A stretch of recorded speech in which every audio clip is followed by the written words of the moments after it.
Imagine a world without money. No coins, no bills, no credit cards, no digital wallets, just people, face to face, trading what they had for what they needed. A farmer with a basket of wheat might walk to the village square, hoping to find a potter willing to exchange clay jars for grain.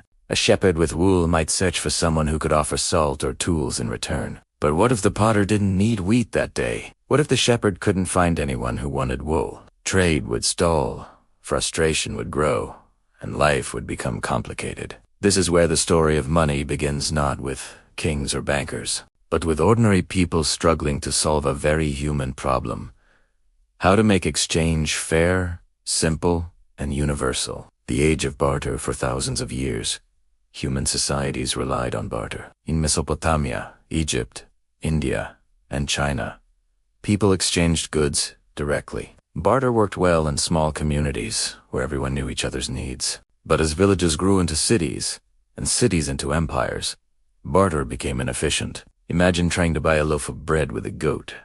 The baker might not want a goat, he might want shoes. But the shoemaker doesn't want bread. He wants copper. The chain of needs could stretch endlessly. Economists call this the double coincidence of wants. Without it, trade collapses. The first money wasn't coins.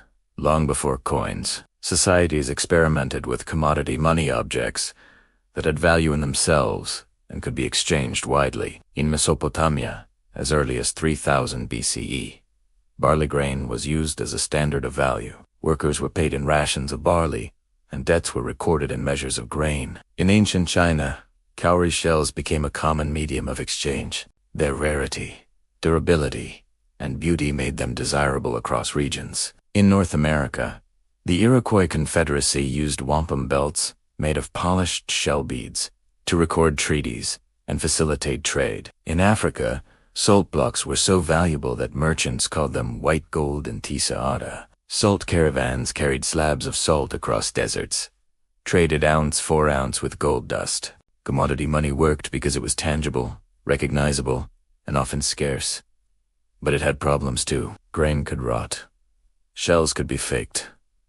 Salt was heavy to carry. Societies needed something more durable, more portable, and more trustworthy. The birth of metal money around 1200 BCE. Civilizations began using metal objects as money. Bronze, copper, and later silver and gold were durable, divisible, and universally valued. Tools, knives, and ingots of metal circulated as early forms of currency. But the real breakthrough came in the kingdom of Lydia, in western Anatolia. Around 600 BCE, the Lydians began stamping small pieces of a natural gold-silver alloy, called electrum. With official marks, these were the world's first coins. The stamped image guaranteed weight and purity. No longer did merchants need to weigh every piece of metal or test its quality. A coin carried the authority of the state. It was trust, minted in metal. From Lydia, coinage spread rapidly. The Greeks stamped coins with owls and gods. The Persians struck derricks, and the Romans issued coins with emperors' faces. Coins became not just money, but propaganda, tiny messengers of power. China's paper revolution. While coins dominated the Mediterranean, China pioneered paper money. During the Song Dynasty, merchants in Sichuan used paper notes, called juazi, as receipts for heavy iron coins. By the Song Dynasty, the government issued the world's first official bank. Imagine the shock of holding value not in metal, but in a piece of paper.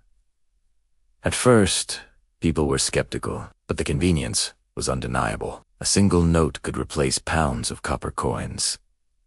By the 13th century, Marco Polo marveled at this system. Europe, however, would not adopt paper money until centuries later. The gold standard and beyond. By the 19th century, most nations tied their currencies to gold. A dollar, a pound, or a franc could be exchanged for a fixed amount of gold. This created stability but limited flexibility. The World War shattered the gold standard. By 1971, the United States abandoned it. From then on, money became fiat currency, valuable because governments declared it so, and people trusted it. The digital age of money today. Money exists in forms the Lydians and Romans could never have imagined. Credit cards, online banking, and digital wallets allow instant transactions. Cryptocurrencies challenge traditional systems, offering decentralized alternatives. Yet the principle remains the same. Money is trust. So, who invented money? No single person invented money. It was humanity's collective solution to the problem of exchange, from barley in Mesopotamia to shells in China, from Lydian coins to Song Dynasty paper, from gold-backed dollars to digital currencies.